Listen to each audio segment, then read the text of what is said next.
தினமும் லட்சக்கணக்கான மக்கள் ரயில்களில் பயணம் செய்கின்றனர். ஒரு மாநிலத்தில் இருந்து மற்றொரு பகுதிக்கு பல்வேறு பொருட்கள் ஏற்றி செல்வதில் சரக்கு ரயில்கள் பெரும் பங்களிப்பை அளிக்கிறது. நீங்கள் ஒரு விஷயத்தை கவனித்தீர்களா? ரயில்கள் பகலை விட இரவில் வேகமாக இயங்கும். இதை சிலர் சாதாரணமானது தானே என்று நினைக்கலாம். ஆனால் இதற்கு பின்னால் பல்வேறு காரணங்கள் உள்ளன. அதாவது, இரவில் தண்டவாளத்தில் போக்குவரத்து குறைவாக இருக்கும். பயணிகளின் தேவையை பூர்த்தி செய்ய பகலில் அதிக ரயில்கள் இயங்குவதனால் ஒரே பாதையில் பல ரயில்கள் பாதுகாப்பான தூரத்தை பராமரித்து இயக்கப்படுகிறது. இதனால் பகலில் மெதுவாகவே இயக்க வேண்டியது இருக்கிறது. அது மட்டுமின்றி மக்கள் நடமாட்டங்கள் தண்டவாளங்களில் அதிகமாக இருக்கும். ஆனால் இத்தகைய செயல்கள் இரவில் இல்லை. ரயில்கள் குறைவாக இயங்குவதாலும் மக்கள் நடமாட்டமும் பெரிதாக இருக்காது. எனவே வேகமாக ஓட்டுவதற்கு சிறந்த நேரமாக உள்ளது. பகல் நேர நெரிசலை கட்டுப்படுத்த இரவு நேர அட்டவணையில் சரக்கு ரயில்கள் இயங்க திட்டமிடப்படும்.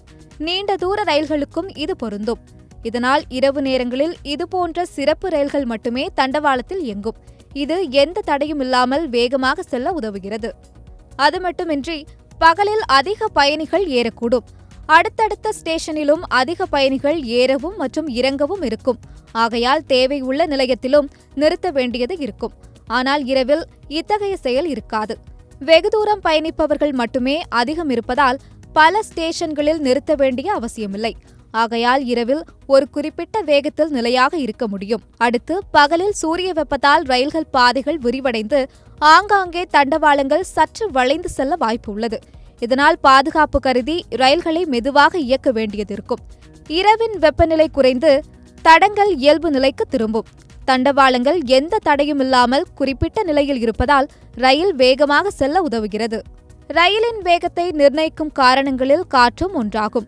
பகலில் சில பகுதிகளில் பலத்த காற்று வீசும். இதனால் ரயிலின் வேகம் ஓரளவு குறையும்.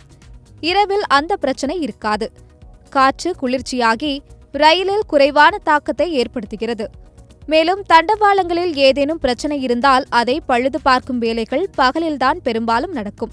மேலும் குப்பைகளும் தண்டவாளங்களில் சில இடங்களில் இருக்கும். அவற்றையும் பகலில்தான் சுத்தம் செய்வார்கள். இதனால் இரவில் அவை அனைத்தும் சீராக்கப்படும். அனைத்து தடங்களும் தடையின்றி சுத்தமாக இருப்பதாலும் சிக்னல் அமைப்பில் உள்ள கோளாறுகளும் இரவிற்குள் சரி செய்யப்படுகிறது. இதனால் இரவு நேரங்களில் ரயில்கள் வேகமாக இயங்குவதற்கு சூழல் சாதகமாகிறது.